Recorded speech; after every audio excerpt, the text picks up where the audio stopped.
Welcome है guys आप सबका आज की इस वीडियो में। और सबसे पहले हम ग्रेसन वॉलर इफेक्ट के बारे में बात करते हैं, जहां पर सेथ रॉलिंस और कोडी रोड्स आए थे। तो भाई वहां पर ग्रेसन वॉलर ने तो एक्नॉलेज किया था रोमन रेंज को, लेकिन भाई सिर्फ ग्रेसन वॉलर ही नहीं बल्कि सेथ रॉलिंस ने भी वहां पर एक्नॉलेज किया था रोमन रेंज को। और भाई सेथ रॉलिंस ने भी अपना हाथ उठाया था। अरे भाई आप लोग गलत समझ रहे हैं, यहाँ पर उन्होंने मिडल फिंगर जो है वो भाई उठाई थी। तो इस तरह से भाई जो सेथ रॉलिंस है उन्होंने रोमन रेंज को वहाँ पर एक्नॉलेज किया था। तो भाई काफ़ी ये बढ़िया मोमेंट है। वैसे उन्होंने सिर्फ 1 सेकंड के लिए ही मतलब कि जो फिंगर है उसको रेस किया था, लेकिन भाई जो सोशल मीडिया है वहाँ पर भाई वो चीज़ भी जो है वो पकड़ी गई। तो यहाँ पर मिडल फिंगर दिखा रहे हैं सेथ रॉलिंस रोमन रेंज को। तो भाई इस तरह से सेथ रॉलिंस ने रोमन रेंज को एक्नॉलेज कर लिया था। अगली स्टोरी की तरफ बढ़ते हैं। भाई रेसलमेनिया के अब चारों जो टाइटल मैचेस हैं, मतलब जो मेन टाइटल है भाई, अब वो ऑफिशियल हो चुके हैं। Roman Reigns versus Cody Rhodes, Bayley versus Iyo Sky, Becky Lynch versus Rhea Ripley and of course Drew McIntyre versus Seth Freakin Rollins. तो भाई ये चारों मैचेस अब ऑफिशियल हो चुके हैं, जितने भी मेन टाइटल्स थे। तो भाई काफ़ी अच्छे है भाई, चारों मैचेस जो है वो काफ़ी अच्छे मुझे तो लग रहे हैं। भाई अब आपकी क्या प्रेडिक्शंस है इन चारों मैचेस के लिए, आप मुझे कमेंट सेक्शन में बताएं। अगली स्टोरी की तरफ बढ़ते हैं। और भाई बेकी लिंच हमें पता है कि भाई एलिमिनेशन चैम्बर मैच जीत गई। और भाई टिफनी स्ट्रैटन के लिए काफ़ी ज़्यादा लोग बैक कर रहे थे कि भाई उनको जितवाना चाहिए था। भाई मेंस के एलिमिनेशन चैम्बर के अंदर भी इट्स टिफी टाइम के जो चैंट्स है वो वहाँ पर लग रहे थे। और उसके बाद भाई एक मीम है जो कि बाहर आती है, और भाई वो मीम आप इस वक्त देख सकते हैं जहाँ पर रोमन रेंज है भाई। और ये कब की तस्वीर है, ये उसी रेसलमेनिया से है भाई जहाँ पर उन्होंने द अंडरटेकर को हराया था। और उसके बाद वो मंडे नाइट रॉ के ऊपर आए थे। और भाई कितनी बूज यहाँ पर मिल रही थी उनको कि भाई वो कुछ बोल ही नहीं पाए। तो भाई यहाँ पर इट्स माई यार्ड शायद वो कह के जो है वहाँ से चले गए थे। तो भाई अब लोग कह रहे हैं कि भाई बेकी लिंच भी जब मंडे नाइट रॉ पर आएगी ना, तो भाई उसके साथ भी यही होगा कि भाई सब लोग चाहते थे कि टिफनी उस मैच को जो है वो जीते। तो लेट्स सी भाई, अभी तक जो रिएक्शन है वो तो ठीक था। तो अब देखते हैं भाई मंडे नाइट रॉ के ऊपर जब वो आएंगी तो किस तरह का रिएक्शन देखने को मिलता है बेकी लिंच को। अगली स्टोरी की तरफ बढ़ते हैं। और भाई रेसलमेनिया के कुछ और भी मैचेस हैं जिनका हमें काइंड ऑफ जो हिंट है वो एलिमिनेशन चैम्बर से मिलना जो है वो शुरू हो गया था। तो भाई अब उन मैचेस के बारे में बात करते हैं। तो भाई सबसे पहला मैच है यहाँ पर AJ Styles versus LA Knight, जो कि लग रहा है कि भाई अब ऑफिशियल हो ही जाएगा कि भाई जिस तरह से एजे स्टाइल्स ने आके तोड़ फोड़ के रख दिया था एले नाइट को। तो अब भाई नेक्स्ट ड्रॉप रेसलमेनिया है, तो इन दोनों का मैच हमें देखने को मिलेगा। मुझे लगता है भाई कोई स्टिपुलेशन ऐड करनी चाहिए, क्योंकि कोई टाइटल तो कोई है नहीं। तो अगर कोई स्टिपुलेशन ऐड हो जाती है तो भाई ये मैच काफ़ी ज़्यादा बढ़िया हो जाएगा। उसके अलावा रैंडी ऑर्टन और लोगन पॉल का भी मैच है जो कि WWE करवा सकती है। जिस तरह से भाई रैंडी ऑर्टन के ऊपर अटैक कर दिया था लोगन पॉल ने, जबकि उनके कोई पंगे भी नहीं थे। भाई रैंडी ऑर्टन ने तो अपना RKO ही लगाया था, लेकिन लोगन पॉल ने यहाँ पर उनके ऊपर भाई बाद में अटैक किया ब्रास नकल से। तो भाई इनकी भी राइवलरी स्टार्ट हो सकती है। और क्या पता रैंडी ऑर्टन हमें रेसलमेनिया में US चैंपियन बनते हुए भी दिखाई दे सकते हैं। उसके अलावा Bobby Lashley versus Karrion Kross का मैच, ये भी रेसलमेनिया में ऐड किया जा सकता है। इन दोनों की स्टोरी तो चल ही रही है और कैरियन क्रॉस के साथ WWE कुछ करती तो है नहीं। तो भाई क्या पता रेसलमेनिया में उनको एक मोमेंट दिया जा सकता है, उनका मैच बॉबी लैशली के साथ करवाया जा सकता है। उसके अलावा भाई R-Truth वर्सेस डोमिनिक मिस्टीरियो, ये मैच भी WWE बुक कर सकती है फॉर रेसलमेनिया। R-Truth इस वक्त बहुत अच्छा काम कर रहे हैं और जजमेंट डे से उनके पंगे अब शुरू हो गए हैं। तो क्या पता भाई WWE यहाँ पर R-Truth और डोमिनिक का मैच भी रखवा सकती है। R-Truth जिनको लोग काफ़ी पसंद करते हैं, और डोमिनिक उनके बारे में तो भाई उनके साथ जो हुआ एलिमिनेशन चैम्बर में वो तो भाई कभी भी किसी के साथ नहीं हुआ। तो भाई ये भी मैच WWE रखवा सकती है एट रेसलमेनिया। अगली स्टोरी की तरफ बढ़ते हैं। और भाई WWE की एक पूरी सीरीज चलती है WWE राइवल्स करके, जहां पर भाई जो राइवलरीज होती हैं उनको WWE रीलिव करती है। और भाई रिसेंटली इसका एक एपिसोड रिलीज हुआ। और भाई ये एपिसोड किसके ऊपर था, ये राइवलरी थी भाई the rock versus triple H की। और भाई इस वक्त ये राइवलरी वैसे भी बहुत ज़्यादा हॉट है, क्योंकि भाई जिस तरह से अभी रोड टू रेसलमेनिया चल रहा है तो भाई लोग काफ़ी इसके बारे में बात कर रहे हैं।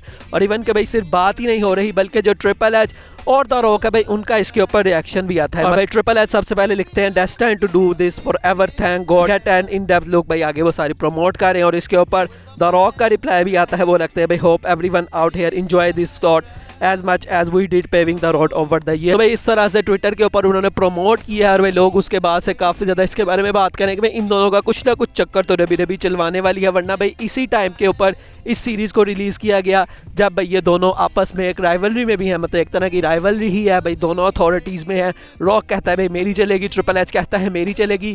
तो भाई काइंड ऑफ कुछ ना कुछ तो यहाँ पर होगा। तो क्या पता भाई ट्रिपल एच ही वो रीज़न बने आगे जाके जो कि द रॉक का वो टैग टीम मैच ऑफिशियल करवाएं जिसका चैलेंज ग्रेसन वॉलर इफेक्ट में दिया गया, क्योंकि भाई रोमन और रॉक हील हैं तो ऑब्वियसली भाई वो मुंह पे आके तो मैच को एक्सेप्ट नहीं करेंगे। तो क्या पता भाई ट्रिपल एच वहाँ पर कुछ ऐसा करेंगे भाई उनको वो मैच ज़बरदस्ती लड़ना पड़े, क्योंकि भाई रोमन तो वैसे ही नहीं आता तो भाई वो दो नाइट पर क्या ही कम्पीट करेगा। तो ऐसे में ट्रिपल एच वो बंदा बन सकते हैं जो कि रोमन को कहेगा कि भाई अभी भी मेरे डिसीजन चलते हैं और भाई तुम लोगों को ये मैच लड़ना ज़रूर पड़ेगा। अगली स्टोरी की तरफ बढ़ते हैं और भाई विंस मैकमैन के ऊपर जब से ये एलिगेशन वगैरह लगे हैं तो भाई जो भी बंदा कहीं भी इंटरव्यू देता है तो भाई उससे विंस मैकमैन के बारे में तो पूछा ही जाता है। तो भाई रिसेंटली बेकी लिंच से पूछा गया विंस मैकमैन के ऊपर एलिगेशन के बारे में, तो भाई उन्होंने कहा कि भाई ये जो एलिगेशन है ये बहुत ज़्यादा हॉरिबल है और भाई काफ़ी दुख होता है जब हम इस चीज़ के बारे में सुनते हैं।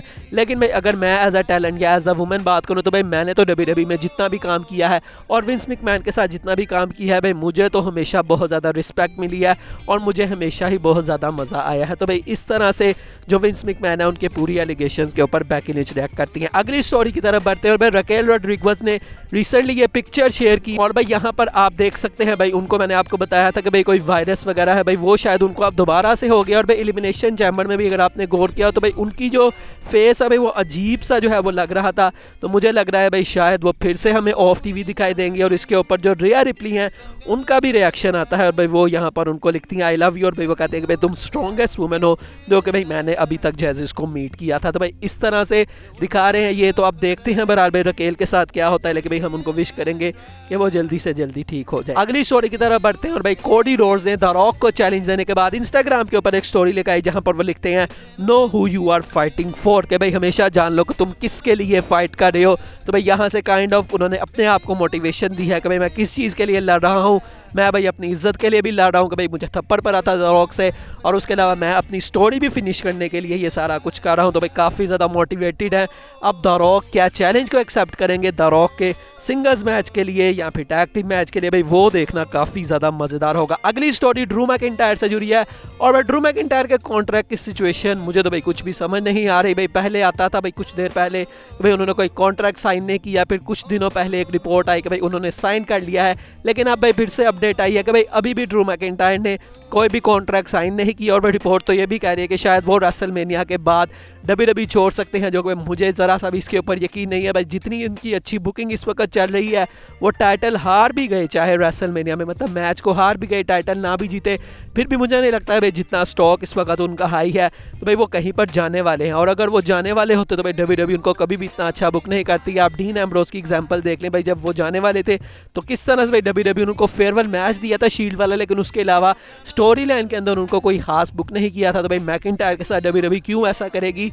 तो मुझे नहीं लगता कि भाई ड्रू मैकिंटायर कहीं भी जाने वाले हैं। भाई कॉन्ट्रैक्ट वो आज या कल भाई कभी ना कभी तो साइन कर ही लेंगे। अगली स्टोरी की तरफ बढ़ते हैं और भाई आर्न एंडरसन, जिनको आपने कोडी रोड के साथ AEW के टाइम में बहुत ज़्यादा देखा होगा, वो उनके मैनेजर थे वहाँ पर। तो भाई रिसेंटली उनसे पूछा गया Roman Reigns versus Cody roads के मैच के ऊपर और भाई यहाँ पर उन्होंने कहा कि मुझे ऐसा लगता है कि भाई कोडी रोड्स को अब इस मैच को जीतने की ज़रूरत है। और उन्होंने यहाँ पर कहा कि मुझे लगता है कि इस दफ़ा जो कोडी रोड्स है वो सक्सेसफुल हो जाएगा और वो रोमन रेंस को हरा देगा फॉर द अनडिस्प्यूटेड चैंपियनशिप। तो भाई उन्होंने काफ़ी टाइम गुजारा है कोडी रोड्स के साथ, तो भाई उनका ऐसा कहना, तो भाई उनको उम्मीद काफ़ी ज़्यादा है कोडी रोड्स से।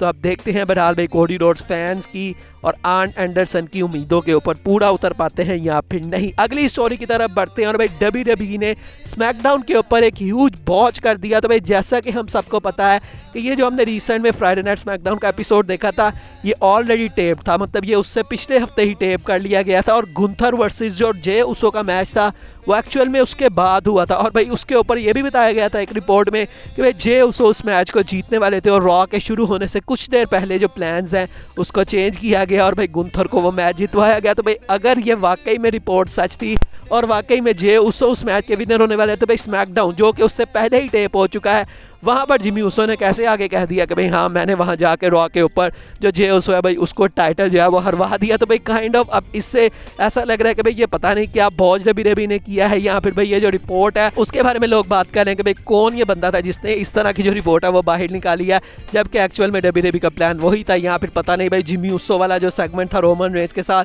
वो बाद में जो है वो टेप किया, क्योंकि भाई वो कोई रिंग के अंदर तो नहीं था भाई, वो तो बैक से था, तो क्या पता वो बाद में WWE ने टेप किया हो। लेकिन भाई बातें इसके के बारे में काफ़ी जो है वो चल रही हैं।